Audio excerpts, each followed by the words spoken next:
तो अब आपके इस जवाब के बाद मैं जरूर डॉक्टर अजय आलोक के पास जाना चाहूंगा और सुनील साजन जी को पास बहुत देर से नहीं गया हूं, इस विलंब के लिए पहले करबद्ध माफी उनसे मांग रहा हूं। सुनील साजन जी, मुझे इस बात का बखूबी एहसास है कि मैं आपके पास नहीं आ पाया हूं, लेकिन उसके लिए परिस्थितियां क्या बन रही हैं वो भी आप देख रहे हैं। मैं इसके फौरन बाद आता हूं, लेकिन डॉक्टर अजय आलोक का एक क्विक कॉमेंट मनीष सिसोदिया जी ने जो कहा है उस पर लेना चाहता हूं।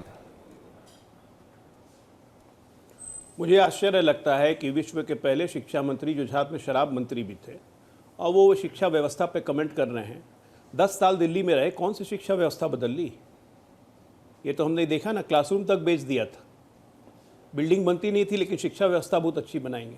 तो इन लोग की बात अलग बात है। हाँ, एक चीज़ का एडमिशन इन्होंने जरूर किया, इस पूरे आंदोलन में ये सक्रिय रूप से इन्वॉल्व थे आम आदमी पार्टी। तो ये आंदोलन छात्रों का स्वतः आंदोलन नहीं बल्कि इनका पूर्ण समर्थन आम आदमी पार्टी को था, जो इन्होंने आपके चैनल पे एक्सेप्ट किया। इसका मतलब ये अराजकता फैलाने में, ये हिंसा फैलाने में इनकी बहुत बड़ी भूमिका थी। ये आपको पूछना चाहिए था दिनेश जी, लेकिन उसमें ये गोल गोल कर जाते हैं। आज की सबसे कौन सी शिक्षा व्यवस्था राहुल गांधी जी कह रहे थे चौपट कर दिया, आरएसएस फारएसएस, कौन सी शिक्षा व्यवस्था को चौपट किया? न्यू एजुकेशन पॉलिसी हम मैं तो एक चीज कहता हूं एनसीईआरटी में अपना डॉक्टर साहब, मैं तो एक सबमिशन आपको देता हूं। देखिए, आपने बहुत महत्वपूर्ण बात कही कि आपको पूछना चाहिए था दिनेश जी। मैं तो ये कहता हूं सर, अगर ये देखिए, अगर आपने कहा कि ये एक तरीके से ये उन्होंने एक्सेप्ट किया है और ये एक्सेप्ट करना फर्दर चीजों की तरफ लीड कर रहा है सर, तो इन्वेस्टिगेशन आपके हाथों में है। आपको इसकी तह तक जाना चाहिए कि क्या डिरेल करने, देश विरोधी काम करने के संदर्भ में कोई किसी को सपोर्ट कर रहा था, और ऐसा है तो निश्चित रूप से वो कार्रवाई होनी चाहिए। लेकिन इसको सब्सटेंशिएट करने लायक चीजें तो जाहिर है आपको जुटाना है। लेकिन अब मैं सुनील साजन जी के पास जाऊंगा। सुनील साजन जी, ये अभी जो स्थितियां आप देख रहे हैं, तमाम तरफ से आने वाले स्टेटमेंट्स भी आप सुन रहे हैं, इसको समग्रता में आप कैसे देखते हैं? और आज मैं अखिलेश यादव जी को भी सुन रहा था, उन्होंने इस पर एक बात कही है कि ये सरकारों के लिए एक सबक है। इस पर मैं आपका इलैबोरेशन चाहता हूं। देखिए, ये सच है कि हमारे नेता माननीय अखिलेश यादव जी ने बिना राजनीति किए कहा कि ये सभी सरकारों के लिए सबक है, और उन्होंने ही सदन में खड़े होकर के कहा था कि ये आंदोलन न समाजवादी पार्टी का है, न कांग्रेस का है, न भारतीय जनता पार्टी का, देश के नौजवानों का आंदोलन है। आज जीत किसकी हुई है दिनेश जी? आज जीत हुई है देश के छात्र छात्राओं की, देश के भाई और बहनों की।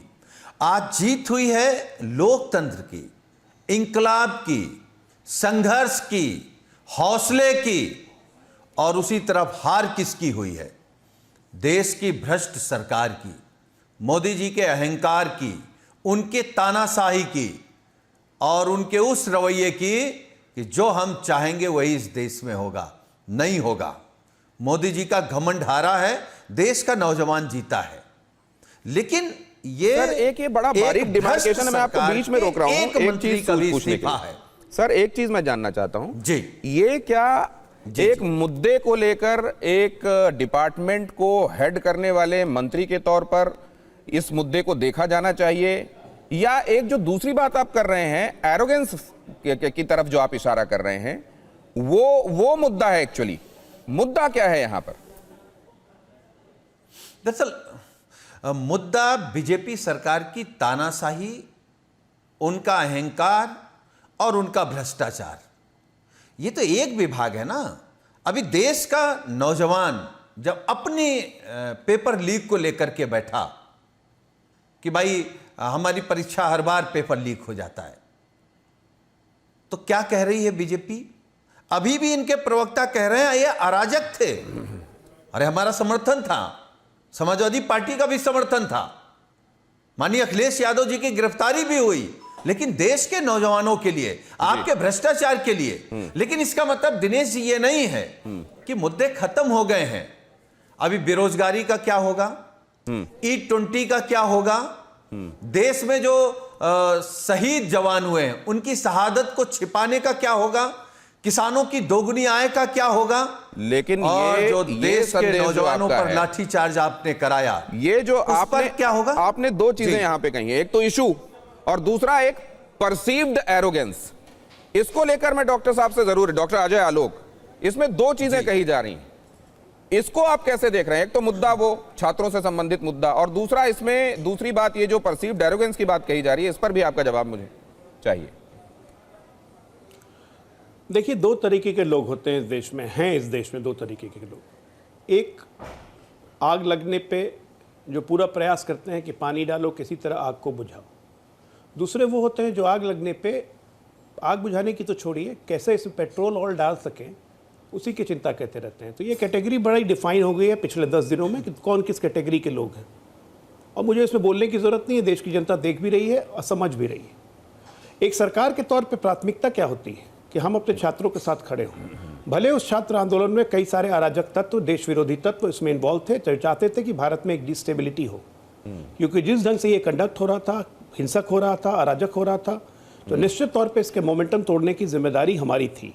और इसीलिए छात्रों की मांग को एक्सेप्ट करना, अगर इनको लगता है कि हमारी हार हो गई, इनकी जीत हो गई, तो इस गलतफहमी में ये जिंदा रहे। हम अपने छात्रों के साथ खड़े हैं। अब सिस्टम को कैसे मजबूत करना है, इसकी भी जिम्मेदारी हमारी है, क्योंकि सरकार में हम हैं और हम ही सिस्टम देंगे। उम्मीदें भी जनता को हम ही से, मोदी जी से ही कि ठीक करेगा तो मोदी ही। अरे जनता को तो छोड़ दीजिए, विपक्ष को भी उम्मीद मोदी जी से ही। हमें अहंकारी कहते हैं। आज तक इस देश को आज़ादी के 70 साल से ऊपर हो गए, ये नकल विरोधी कानून आज तक तो नहीं ला पाए। ये हम ही को याद आया। आज इस नकल विरोधी कानून को और मजबूत भी हम ही करेंगे। जरा बोले कि सोमवार को जब ये बिल पार्लियामेंट में आएगा तो पार्लियामेंट में इस पर डिस्कशन करेंगे, सरकार का समर्थन करेंगे। लेकिन नहीं, तब बोलेंगे कि नहीं, अब चर्चा इस पे करो, अब चर्चा इस पे करो, क्योंकि इनका मकसद नहीं है समाधान खोजना, इनका मकसद है व्यवधान खोजना। तो व्यवधान करने के मास्टर हैं ये लोग। क्या चीज़ से जोड़ रहे, मोदी अहंकारी हो गया। क्या क्या राहुल गांधी जी क्या बोल रहे थे कि आरएसएस ने सिस्टम ध्वस्त कर दिया। कौन सा सिस्टम ध्वस्त किया? 60 साल आप सत्ता में रहे, सिस्टम ध्वस्त हमने कर दिया 10 साल में। क्या पढ़ा रहे थे आप? अकबर औरंगजेब पढ़ा रहे थे, ये हमारा इतिहास है। हम अपने वीरांगना को आज के देश में पढ़ा रहे हैं, एनसीईआरटी में ला रहे हैं, तो हम गलत कर रहे हैं। मुगलों का इतिहास जानना जरूरी है कि अपने वीरों का इतिहास जानना जरूरी है। आज की तारीख में नीट 26 भाषा में कंडक्ट होती है, 14 देशों में होता है। इससे आपको दिक्कत है?